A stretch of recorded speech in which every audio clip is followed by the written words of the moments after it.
Bismillahirrahmanirrahim. Selamat bertemu kembali dengan Ibu. Hari ini Ibu akan menjelaskan mengenai materi hukum Newton pada gerak lurus bagian pertama, yaitu tentang hukum Newton 1, 2, dan 3. Ini adalah Sir Isaac Newton, yaitu merupakan fisikawan kebangsaan Inggris yang mengungkapkan tentang gerak, yaitu diantaranya dia mengungkapkan tentang 3 hukum tentang gerak yang disebut dengan hukum Newton. Hukum Newton adalah hukum yang merealisasikan hubungan antara gaya yang bekerja pada sebuah benda dan kemudian menyebabkan terjadinya suatu gerakan. Hukum Newton itu terbagi menjadi 3, yaitu ada hukum Newton 1 yang sering disebut dengan istilahnya kelembaman, yaitu mempertahankan diri. Ada yang disebut dengan hukum Newton 2, yaitu hubungan antara gaya dan percepatan benda. Kemudian ada yang disebut dengan hukum 3 Newton, yaitu hukum 3 Newton hubungan antara gaya yang diberikan dengan reaksi dari gaya yang diberikan. Hukum Newton 1 atau sering disebut dengan hukum kelembaman. Di sini ada animasi dan ada pertanyaan bahwa mengapa orang yang berada di belakang mobil, nah di sini ada orang di belakang mobil, ini terdorong ke depan ketika mobil tiba-tiba berhenti, dan mengapa orang tersebut terjungkir ke belakang ketika mobil tiba-tiba bergerak. Nah, pada animasi ini, mula-mula mobil dan orang bergerak maju ke depan secara bersama-sama. Tiba-tiba mobil berhenti secara mendadak. Nah, fenomena ini menjelaskan bahwa orang yang asalnya diam karena ada gaya rem yang melawan ke belakang yang menyebabkan resultan gaya tidak sama dengan 0. Sehingga penumpang terdorong ke depan karena berusaha mempertahankan kelembaman atau inersianya menyebabkan resultan gaya sama dengan 0. Nah, penjelasannya yaitu kenapa orang ini terdorong ke depan, ke belakang, ini yaitu alasannya karena suatu benda cenderung mempertahankan keadaannya. Benda yang mula-mula diam akan mempertahankan keadaan diamnya, dan benda yang mula-mula bergerak akan terus bergerak dengan kecepatan tetap. Oleh karena itu, hukum 1 Newton sering disebut dengan hukum kelembaman atau hukum inersia. Maka bunyi hukum 1 Newton yaitu benda yang tidak mengalami resultan gaya akan tetap diam atau bergerak lurus beraturan. Nah, secara matematis hukum 1 Newton dapat ditulis yaitu sigma F sama dengan 0. Berdasarkan analisa ini, konsep di atas, hukum 1 Newton berlaku untuk benda yang diam berarti V-nya sama dengan 0. Kemudian benda yang melakukan gerak lurus beraturan atau GLB, V-nya sama dengan konstan. Kita lanjutkan ke contoh soal 1. Balok mengalami gaya tarik F1 sama dengan 15 Newton ke kanan dan gaya F2 ke kiri. Jika benda tetap diam, berapa besar F2? Nah, kita lihat gambar ini. Ini adalah gambar sebuah benda di mana benda ini berada di dalam suatu bidang datar. Kemudian pada benda ini diberi gaya, yaitu gaya F2 dan gaya F1. Nah, ini yang kita tinjau adalah pada sumbu X. Nah, sedangkan gaya ini gaya normal dan yang ke bawah ini gaya berat, ini terhadap sumbu Y. Jadi kita diminta hanya meninjau terhadap sumbu X saja. Maka di sini yang diketahui yaitu F1-nya 15 Newton. Kita diminta untuk menghitung berapa besarnya gaya F2. Nah, karena benda tetap diam sesuai dengan hukum Newton 1, maka berlaku persamaan sigma Fx itu sama dengan 0. Nah, sigma Fx ini artinya jumlah gaya. Nah, ada gaya apa saja? Yaitu ada F1 yang arahnya ke kanan, maka tandanya positif. Dan ada F2 yang arahnya ke kiri, maka tandanya negatif. Sama dengan 0. Maka yang F2 pindah ruas jadi positif, maka F2 sama dengan F1 yaitu sama dengan 15 Newton. Kemudian kita lanjutkan ke berikutnya. Balok meluncur ke kanan dengan kecepatan tetap yaitu 4 meter per sekon. Jika F1-nya 10 Newton, F2-nya 20 Newton, berapakah besar F3? Nah, di sini dari gambar ini ada sebuah balok di mana balok ini diberi gaya yaitu gaya F1 dan F2. Di mana F1 dan F2 itu F1-nya mengarah ke kanan, kemudian F3 mengarah ke kanan, sedangkan F2-nya mengarah ke kiri. Karena gaya yang dimilikinya itu hanya pada sumbu X, maka yang sumbu Y ini diabaikan. Jadi kita menghitung hanya pada sumbu X saja. Sesuai dengan hukum 1 Newton, gaya yang bergerak lurus beraturan dengan kecepatan tetap adalah sama dengan 0. Maka sigma Fx-nya sama dengan 0. Kita lihat di sini F1 itu arahnya ke kanan, maka tandanya positif. F3 juga arahnya ke kanan, makanya positif. Sedangkan F2 mengarah ke kiri, maka tandanya negatif, sama dengan 0. Maka F3 sama dengan F2-nya sudah ada ya diketahui yaitu 20. Kemudian F1-nya sudah ada yaitu berapa? 10. Jadi di sini F2 negatif karena ke kiri ya. Maka kita lanjutkan F2 itu 20 dikurangi F1 yaitu 10. Maka F3-nya sama dengan 10 Newton. Kita lanjutkan ke contoh soal 3, yaitu sebuah kubus digantung menggunakan tali di atas plafon kamar tidur. Jika benda sebesar 0,5 kg dan besar gravitasi bumi 10 meter per sekon kuadrat, berapa besar gaya tegangan tali yang bekerja pada benda? Ini gambarnya, ini sebuah plafon, maka di sini ada benda yang digantung, di mana ini memiliki massa sama dengan 0,5 kg dan ini mempunyai gaya tarik ya garis ke atas, dan di sini ada gaya berat yang arahnya ke bawah. Pertama kita cari dulu besar gaya berat benda ya. Ini yang ke arahnya ke bawah, ini besar berat benda. F sama dengan M dikali G, maka B-nya sama dengan M dikalikan G. F ini ya sama dengan gaya berat. W itu sama dengan 0,5, ini dari sini ya 0,5, kemudian G-nya 10 sudah ketetapan, maka gaya beratnya yaitu 5 Newton.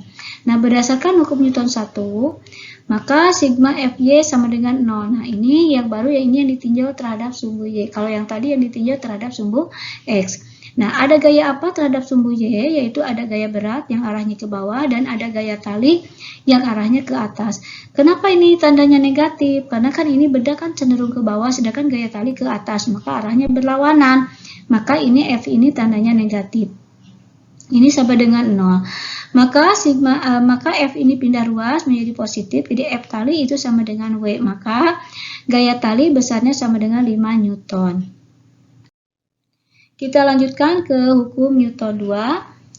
Hukum Newton 2 berbunyi bahwa percepatan A yang ditimbulkan oleh gaya yang bekerja pada benda berbanding lurus dengan besar gayanya dan berbanding terbalik dengan massa benda M. Yang dirumuskan A sama dengan sigma F per M atau sigma F sama dengan M dikalikan A. Dengan F sama dengan gaya yang bekerja pada benda satuannya Newton dan M itu massa benda yang diberikan gaya satuannya kilogram dan A yaitu percepatan benda yang diberikan gaya satuannya meter per sekon kuadrat. Nah, kita lihat contoh ini ada seorang anak di mana seorang anak ini memberikan gaya dorongnya pada meja, maka ini meja akan bergerak. Kemudian yang kedua, ini ada dua orang anak ini memberikan gaya, tentu gayanya pasti akan lebih besar daripada gaya yang semula. Maka ini gerakan bendanya bergeraknya akan lebih cepat. Jadi semakin besar gaya, maka percepatannya akan semakin besar. Nah, apabila diberi gaya pada suatu benda sehingga benda bergerak, maka semakin besar percepatan yang dialami benda. Jadi kalian bandingkan kalau ini didorong, meja ini didorong oleh satu orang dengan didorong oleh dua orang, pasti percepatan yang dua orang lebih besar. Percepatan benda juga dipengaruhi oleh massa benda, dan jika massa benda semakin besar, maka percepatan benda juga semakin kecil. Nah, berdasarkan analisa konsep di atas, dapat disimpulkan bahwa pada hukum 2 Newton berlaku untuk benda yang mengalami gerak lurus berubah beraturan, artinya percepatannya konstan. Kita lanjutkan ke contoh soalnya. Sebuah benda bermassa 20 kg berada di atas lantai dasar yang licin. Apabila gaya sebesar 50 Newton bekerja pada benda dengan arah mendatar selama 4 sekon, tentukan A berapa percepatan yang dialami benda, itu A yang tanyakannya ya. Kemudian B-nya besar kecepatan benda saat T sama dengan 4 sekon, itu artinya VB. C-nya perpindahan yang dialami benda setelah bergerak selama 4 sekon, berarti yang ditanyakan delta S dari A ke B. Kita coba menjawab. Diketahuinya ini ada sebuah benda di mana masanya 20 kg. Kemudian benda ini didorong oleh gaya yang besarnya 50 Newton. Nah, sebelum bergerak ini kecepatannya 0. Kemudian didorong, maka benda ini akan bergerak. Maka dalam waktu 4 sekon, berapa kecepatannya? Nah, untuk menentukan percepatan yang dialami benda, maka kita cari dengan menggunakan hukum 2 Newton. Kita tentukan yang A, yaitu untuk menentukan besar percepatan benda. Nah, untuk menentukan percepatan benda, kita gunakan persamaan A sama dengan sigma F per M. Sigma F-nya dari sini yaitu 50, M-nya dari sini yaitu 20. Maka 50 dibagi 20 yaitu 2,5 meter per sekon kuadrat. Berikutnya yang B, yaitu besar kecepatan benda saat T-nya sama dengan 4 sekon, atau ditanyakan VB, ya. Karena benda berlaku hukum 2 Newton, maka benda tersebut menjadi GLBB. Kita gunakan persamaan GLBB, yaitu VB sama dengan VA ditambah A dikalikan T. VB-nya sama dengan 0 ditambah 5 per 2. Nah, A-nya dari mana ini? Ini kan dicatat yang jadi 5 per 2, jadi ini dipakainya bukan 2,5 tapi pakai 5 per 2 supaya mudah menghitung dan mengalikannya, ya. Jadi kalau pakai 5 per 2 kita mudah, 5 dikali 4 kan 20, 20 dibagi 2 10 meter per sekon. Jadi kecepatannya itu di sini yaitu benda itu setelah bergerak dalam waktu 4 sekon maka kecepatannya 10 meter per sekon. Yang C yaitu perpindahan yang dialami benda selama 4 sekon. Kita tanyakannya jarak, maka kita gunakan hukum persamaan GLBB, yaitu E sama dengan VAT ditambah setengah AT kuadrat. E sama dengan VA-nya 0, ya, karena kan belum bergerak. T-nya 4 ditambah setengah dikali 2,5, boleh pakai 5 per 2, boleh pakai 2,5 dikali T-nya yaitu 4, ya. Maka ini 2,5 dikali 16 dibagi 2 yaitu 20 meter. Kita lanjutkan ke hukum Newton 3. Hukum Newton 3 berbunyi yaitu gaya aksi dan reaksi dari dua benda yang memiliki nilai yang sama segaris namun berlawanan. Nah, misalnya ini ada gaya aksi oleh orang, itu memberikan gaya sebesar F, mendorong lemari, kemudian lemari ini memberikan gaya reaksi. Ini satu garis tapi arahnya berlawanan, nilainya sama, maka muncul F aksi sama dengan min F reaksi. Nah, hukum 3 Newton dirumuskan resultan gaya aksi sama dengan min resultan gaya reaksi. Kita lanjutkan ke contoh soal 3. Perhatikan gambar berikut. Nah, di sini ada dua benda, ada balok A bermasa 1 kg dan balok B bermasa 2 kg. Terletak dalam satu bidang licin, artinya gaya gesekannya tidak diperhatikan. Dan diberi gaya F yang besarnya 6 Newton, seperti terlihat pada gambar. Tentukan A. Percepatan yang dialami kedua balok tersebut setelah diberi gaya F. B. Kecepatan yang dialami kedua balok tersebut setelah bergerak selama 3 sekon. Dan C. Gaya kontak antara balok A dan balok B.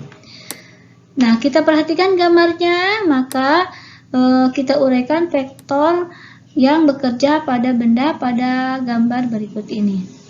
Saat ini benda didorong oleh gaya Newton, maka si benda B ini mendorong A. Nah, A memberikan gaya ke B, maka muncul yang disebut dengan aksi reaksi. Nah, untuk pertanyaan yang A, yaitu menentukan percepatan A yang dialami kedua balok, ini berlaku hukum 2 Newton. Maka F sama dengan M dikalikan A. F sama dengan, nah ini karena bendanya ada 2, maka M-nya itu, masanya itu, massa benda A ditambah massa benda B dikalikan A. F-nya sudah diketahui yaitu dari gambar, yaitu 6 Newton. Kemudian massa A juga sudah diketahui yaitu 1, dan massa B juga sudah diketahui yaitu 2. Maka 6 sama dengan 1 ditambah 2, 3 dikalikan A, jadi 3A. Maka A sama dengan 6 dibagi 3 yaitu 2 meter per sekon kuadrat. Untuk menjawab persamaan B, kita dapat menggunakan persamaan GLBB, yaitu Vt sama dengan V0 ditambah A dikalikan T. Vt sama dengan, nah karena bendanya diam, itu tidak bergerak, maka V-nya 0. Ditambah 2 dikalikan 3, maka 2 ini dari sini dan 3 ini waktunya, yaitu jadi 6 meter per sekon. Jadi sebelum didorong oleh 6 Newton, jadi benda ini diam, maka V0-nya 0 ya. Nah, setelah didorong maka benda ini akan bergerak. Kita lanjutkan ke yang C, yaitu gaya kotak antara balok A dan balok B merupakan pasangan aksi dan reaksi. Itu berlaku hukum 3 Newton. Jadi soal ini hubungan antara hukum 2 Newton dan 3 Newton ya, yang memiliki nilai sama tetapi arah berlawanan. Maka NBA, gaya yang diberikan benda B kepada A itu sama dengan negatif NAB. Jadi gaya yang diberikan benda A kepada benda B itu sama dengan F, yaitu 6 Newton. Jadi untuk gaya benda B yang diberikan ke A dan gaya benda A yang diberikan ke B itu sama besarnya, yaitu 6 Newton. Ini kesimpulannya untuk hukum Newton, itu hukum Newton 1 dirumuskan sigma F sama dengan 0, sering disebut dengan hukum kelembaman. Artinya kalau benda diam akan terus diam, atau kalau benda bergerak lurus berakurat tetap bergerak lurus beraturan dengan kecepatannya tetap. Kemudian hukum Newton juga ini dirumuskan sigma F sama dengan M dikalikan A, di mana F sebanding dengan A dan A berbanding terbalik dengan M. Jadi semakin besar gaya maka percepatannya juga semakin besar. Kemudian untuk hukum Newton 3 yaitu sigma F aksi itu sama dengan min sigma F reaksi. Tanda minus ini berarti arahnya berlawanan. Demikian penjelasan dari Ibu mengenai hukum Newton 1, 2, dan 3. Assalamualaikum warahmatullahi wabarakatuh.